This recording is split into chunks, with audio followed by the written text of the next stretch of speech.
Pessoal, vocês vão sair desse vídeo sabendo como usar a equação de Fenwick daquele método aproximado FUG. Então, anteriormente, vocês viram como que eu posso fazer a determinação dos componentes chaves, ok? E fazer uma estimação dos componentes não chaves que são necessários para a equação que usa o ponto de bolha ou o ponto de orvalho, graças à lei de Raoult. Com isso, você vai ter a pressão, o tipo de condensador da sua coluna de destilação e, por fim, vai voltar como usar a equação de Fenwick. Então, primeiramente, temos aqui somente três condições aqui para você poder usar a equação de Fenwick sem nenhum problema. Primeiramente, eles têm que estar em regime permanente. Então, sempre tem que ter uma alimentação F constante que alimente toda essa coluna. Ela tem que estar em refluxo total, ou seja, o máximo de refluxo que eu conseguir aqui passar para dentro da coluna e o mínimo de produto que vai sair de cima e daqui de baixo. E aí, com o refluxo total, eu tenho o menor número de pratos possíveis, então a coluna vai estar com a menor altura possível. E por fim, usar refervedor total. Com isso, qual que vai ser a ideia central? A ideia é que vai iniciar o equacionamento e vai dar origem à equação de Fenwick. Bom, o líquido e vapor entre dois pratos adjacentes, por exemplo, N(N-1) ou 2 e 1, tem que ter a mesma vazão molar e a mesma composição. Então, vamos tirar a primeira equação, V de N-1 igual a Ln, que vai dar origem a um novo equacionamento e aí vai surgir a equação de Fenwick, beleza? Bom, sabemos que lá na lei de Raoult nós temos que o K1 vai ser igual à composição do primeiro prato sobre a composição líquida do primeiro prato, certo? Daí a gente pode isolar aqui a composição de vapor Y1, que vai ser igual a K1 vezes o X1, beleza? Porém, aí eu falei para vocês que além da vazão molar ser igual entre pratos adjacentes, as suas composições também vão ser. Então, eu posso botar aqui, por exemplo, que Y1 é igual ao nosso X2. E aí, o que eu vou fazer? Dessa equação aqui do prato 1, eu vou escrever a mesma coisa, porém para o prato 2. Então, vai ficar Y2 é igual a K2 vezes o X2. Porém, você vê que eu botei aqui que Y1 é igual ao X2, correto? Então, o que eu posso fazer aqui? Y2 vai ser igual a K2 vezes Y1. Só que Y1 é igual a K1 vezes X1.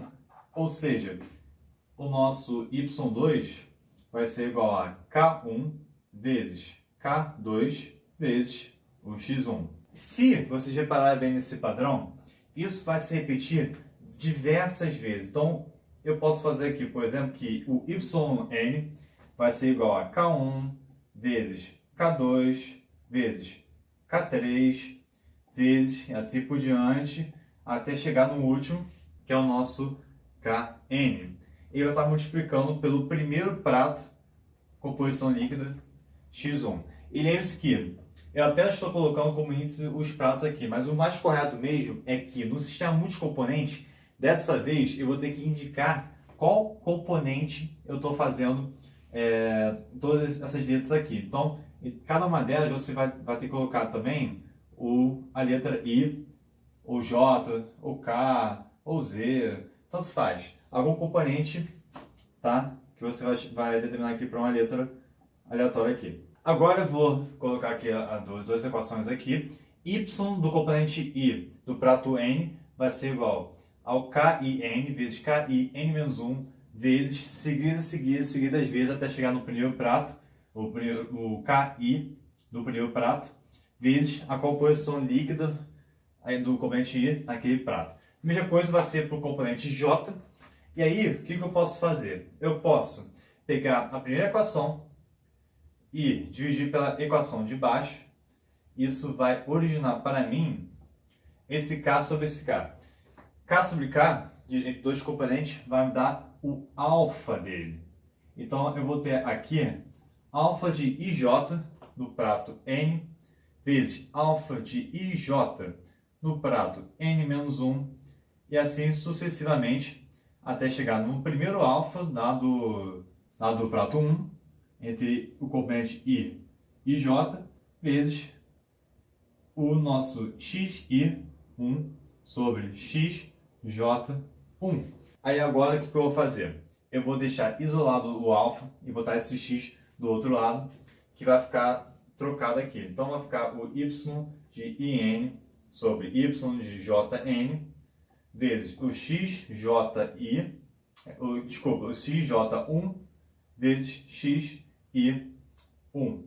Isso vai estar igual a esses alfas todos multiplicados. Então eu vou resumir isso tudo aqui em apenas um único multiplicatório desse alfa, tá? E eu vou botar um índice k qualquer, onde k se inicia em 1, então vou botar aqui k igual a 1, ele vai até chegar no n. Então vou colocar o n aqui em cima, e esse n, minha gente, vai representar o nosso número de estágios mínimos da minha coluna aqui. Daí, para complementar, o que eu vou chamar aqui? Desse y aqui, eu vou transformar ele em y. Por quê? Porque, como eu tinha falado antes, além da vazão molar, a composição também vai ser igual. Então, eu vou escrever aqui que o x do componente I no prato n mais 1, que vai estar aqui, ó, olha a relação, vai estar sobre o xj, também no prato n mais 1, multiplica pelo xj1, divide pelo xi do prato 1, e aí tem esse multiplicatório aqui, n aqui, k igual a 1, alfa k.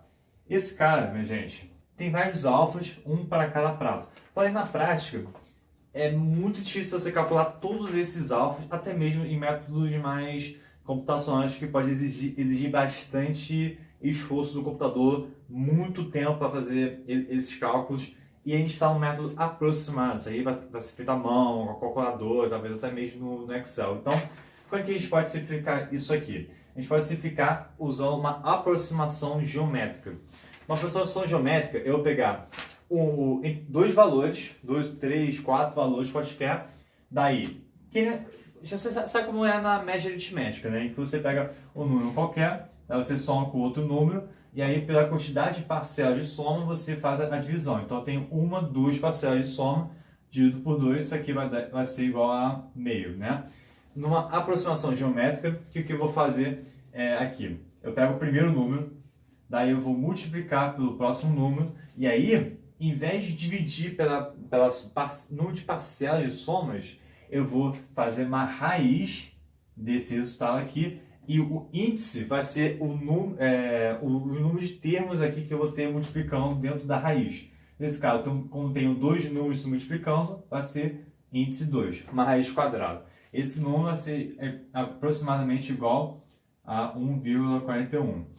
De todas as médias que existem na matemática, a média geométrica é aquela que vai te dar o menor valor possível dessa média entre dois números. Faça os testes. Faça uma média aritmética, faça uma média geométrica, procure por outras médias também, que você vai perceber que a geométrica apresenta o menor valor. Bom, é isso que você vai fazer aqui no alfa. Você vai pegar o alfa aqui do topo e o alfa da base e vai fazer essa média aqui. Então, isso aqui pode ser simplificado da seguinte forma. Você vai pegar o alfa, botar uma barra em cima dele para indicar que é o resultado de uma média, do componente I para o componente J. E o cálculo disso aqui vai ser igual ao que a gente fez ali em cima. Então, o nosso alfa barra vai ser igual ao alfa de IJ, né? Só que aqui no topo, que eu vou chamar aqui de D. Ou você também pode chamar de N mais 1. Beleza? Então, N mais 1 aqui, que multiplica pelo alfa lá de baixo, de IJ, óbvio, e eu vou pensar pelo número de prato 1, e aí vai estar ou numa raiz ou num expoente aqui, e que eu ponho aqui, ó, meio. Apenas não se esqueçam de um errinho meu que eu cometi agora há pouco. Essa equação aqui, o alfa médio, lá da geométrica como eu mostrei anteriormente, ele tem que estar elevado ao número mínimo de estágios, tá? Só não se esqueça de colocar esse expoente. Então, vamos fazer essa... Ó, a equação de frente está chegando lá, Vamos isolar esse cara aqui.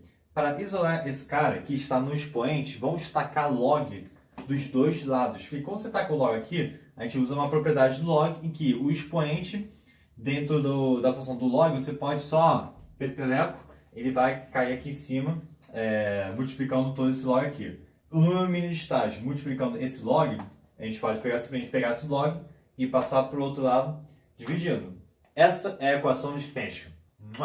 Perfeito! Você também pode escrever a equação Fenwick da seguinte forma: usar somente as vazões molares dos componentes. Veja bem, o x do componente I no prato 1 ele é igual à vazão que está lá do produto de fundo desse componente I sobre a vazão total do produto de fundo, que é o B, correto? Mesma coisa pode ser dita para o componente J, e se você fizer o J sobre o I, como escrever bem aqui, vai ficar esse BJ dividido por B, dividido por BI, dividido por B. É só você multiplicar em cima e embaixo por B, que vai cortar esses B's e vão sobrar somente BJ sobre BI. Mesma coisa você pode fazer para a parte deste lado, na qual o prato acima do último prato da coluna de destilação, que é N mais 1, ele vai ser a vazão do componente I sobre a vazão total D. Mesma coisa pode ser dito por J, então se você pegar isso e dividir por isso, mesma situação que você fez aqui, vai sobrar apenas DI sobre DJ. Daí, aqui você vai substituir aqui e aqui, aqui. E aí seria a segunda forma dessa equação de Fenwick. Agora, a última forma da equação de Fenwick é utilizando o que se chama de fator de separação de I, que eu particularmente não acho muito útil. As outras duas formas são mais que suficientes para você poder calcular o número mínimo de estágio. Porém, caso apareça uma questão de prova, essas coisas que o cara só te dá fator de separação é tal, bom, sabe que S do componente I é igual a sua vazão do destilado sobre a sua alimentação, tudo por componente. A mesma coisa pode ser dita para outro componente qualquer, J, na qual eu posso isolar isso aqui e vai ficar DI igual a SI vezes FI, DJ igual a SJ vezes FJ. Além disso, temos que a alimentação do componente FI é igual a DI mais BI. E eu posso isolar o DI, que vai ficar FI menos BI, e colocar nessa equação aqui. Vai ficar nessa forma aqui. Eu isolo o BI, ele vai ficar FI igual a 1 menos SI, e para o componente J, BJ igual a FJ vezes 1 menos SJ. Agora vamos ver como que isso vai se encaixar lá na equação anterior. A equação com o DI, BI, BJ e DJ, ele tem esse formato aqui. Daí você vai pegar e substituir cada um desses quatro valores aqui. Vai ficar SFI sobre SJFJ vezes FJ vezes 1 menos SJ sobre FI menos, FI multiplicado por 1 menos SI. Daí você vai cortar isso com isso, isso com isso. E aí vai sobrar somente esse formato aqui de equação, usando apenas o fator de separação. Bom, agora, como que a gente pode relacionar isso aqui com o componente não chave? Ou seja, eu já vou ter o valor da vazão molar dos componentes chaves, porém não tenho dos não chaves ainda, né? Porque aí, inicialmente você tinha feito aquela estimativa. Porém, tem uma forma de você usar a relação do alfa entre os componentes, na qual você vai calcular a vazão molar dos componentes não chaves que você vai ver a seguir. Bom, agora vocês vão ver como vai ser fácil relacionar o D e o B do componente K qualquer, no qual K eu chamo de componente não chave, com o nosso alfa de KJ. Então, vamos voltar naquela equação lá, que a gente tinha resolvido anteriormente. Antes de a gente chegar no Fenwick, a gente tinha o DI sobre DJ vezes BJ sobre BI, dando nossa média de alfa do IJ elevado ao número de estágios mínimos. Né? É aquela parte que a gente fez o log de um e log do outro, né? E aí depois isolar o número mínimo de estágios. Só que dessa vez, em vez de a gente utilizar o nosso componente chave leve, a gente vai utilizar um componente não chave aqui. Então, eu estou relacionando o componente não chave com o componente chave pesado. Basta apenas trocar os índices de um para o outro. Daí o que você vai fazer? Você vai usar a equação aqui. F de K é igual a DK mais BK, Daí você vai isolar o BK ou o DK para chegar na equação que você quer descobrir o outro. Então, nesse caso, eu quero chegar naquela equação lá do DK. Então, eu vou isolar o B aqui, porque esse B será substituído por isso aqui dentro. Então, daqui eu vou isolar o DQ, desculpa, o DK, e BK vou substituir por isso aqui. Ele vai ficar nesse formato aqui. Daí, com um pouco de algebrismo, eu consigo isolar o DK, que vai ficar nessa forma aqui. F de K vezes DJ sobre BJ, vezes a média do alfa entre K e o J elevado ao número mínimo de estágios, sobre o mais DJ sobre BJ, vezes o alfa da média geométrica de K e J elevado ao número mínimo de estágios. Daí eu convido você a fazer a mesma coisa, só que isolando o BK para achar a sua própria equação, seguindo esse padrão aqui, beleza? Então, com isso, a gente pode fechar a equação de Fenske, ok? 3 formas diferentes de você calcular o número de estágios e ainda por cima calcular a distribuição dos componentes não chaves graças a essa e a equação do BK. Beleza? Então, a próxima aula será de Underwood, que será a razão de fluxo mínima. Então, até lá, salvadores!